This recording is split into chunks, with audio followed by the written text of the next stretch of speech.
Let's do a bike check. 2020 CRF 450R.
So while we're letting the bike cool down a little bit, what do you guys think? Is the 450R a capable woods bike?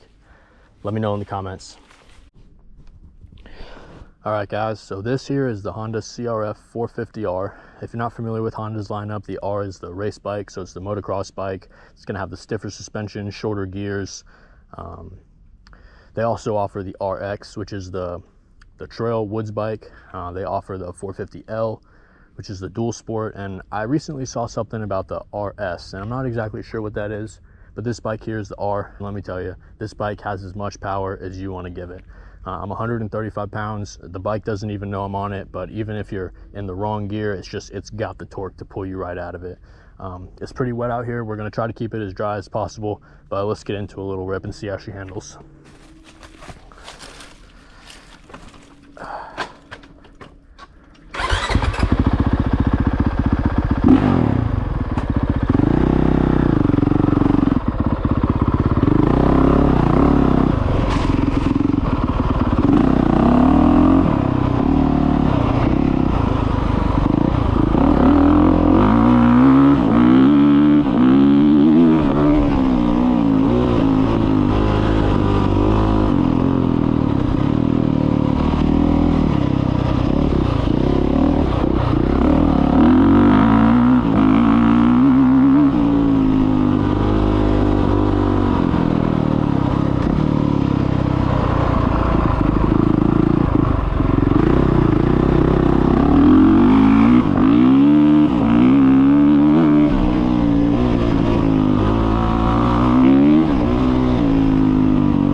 So I guess the big question is the 450R a capable woods bike? And my short answer is yes, it's a capable woods bike. I've had a great time riding this bike through the woods. Let me also ask this question: is this the ideal woods bike? My answer is no. It's not designed to be a woods bike. It is not the ideal woods bike, and let's touch on a few reasons as to why. Starting in the front with the suspension.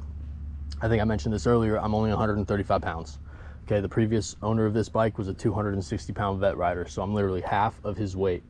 I haven't even done so much as to set the sag on this rear shock. So as you can imagine, it does buck me around a little bit. I get thrown around in the trails a little bit, but that's okay, because in the future, when I'm thinking about maybe doing some springs, doing a revalve, I know it's only going to get better with time. So I'm not too worried about the suspension right now. Moving back, let's touch on the cooling system. One of the things I've seen a lot of guys complain about with these 450Rs is they have a tendency to overheat. They'll bubble over, they'll burn head gaskets, and then guys are just burning coolant, or they're losing coolant from it bubbling over. I just haven't had that experience yet. I've ridden this bike in the woods fairly hard for a couple hours at a time. When we came back from lunch, let the bike sit, cool a little bit, cracked the coolant cap to inspect the coolant level, and it was still full above the fins in the radiator. So I'm fairly certain I'm not losing any coolant. Plus we parked on concrete, so there was no moisture underneath the bike whatsoever from it leaking at all. I think one thing you can do if you're worried about that is just don't let it idle for extended periods of time, guys. Like right before I take her out, I let it idle for maybe a minute while I'm throwing the rest of my gear on, and then we're moving. Anytime you're stopped in the woods in a trail, just do yourself a favor and shut the bike down. There's no fans on this bike, so there's nothing to kick on once you stop moving to bring cool air into the radiator through the fins to cool that coolant down. It's just going to stay hot. So anytime you're not moving, try to get into the habit of shutting the bike down. And if you do that, I can pretty much say, at least from my experience, you shouldn't have to worry too much about it overheating on you. The 450s tend to get hot and run a little hotter anyway, so having ventilation go into the motor is very crucial. Moving back a little bit more, let's talk about the airbox. Okay, right here on either side of the bike, there's these openings. If I stick my fingers in there, I'm touching the air filter. So what does that mean? Well, it's great for bringing cool air in while you're moving, but if you happen to drop this bike and it's wet, or you hit a puddle that's a little bit deeper than you thought it was going to be, that's a great place for water to get in. And if water gets into your airbox, it's going to be a downhill spiral from there. Ask me how I know. We can talk about that in a later video. But if you guys get water in your airbox or mud in your airbox, it's not going to be a good time. Just trust me on that. And another thing that I'm not even going to really talk too much about, but if you do have sensitive hearing, maybe throw some plugs in, because this bike does have duals and it's very loud. So if you have sensitive hearing, maybe this bike is going to be a little loud for your preference. All in all, guys, I do want to say again, I have a blast riding this bike in the woods. It does everything I want it to. So if you guys look forward to the next video, enjoy this video, please hit that like button, and we'll see you guys in the next one. I hope you guys have a beautiful rest of your weekend and stay safe. Always wear your gear and ride on.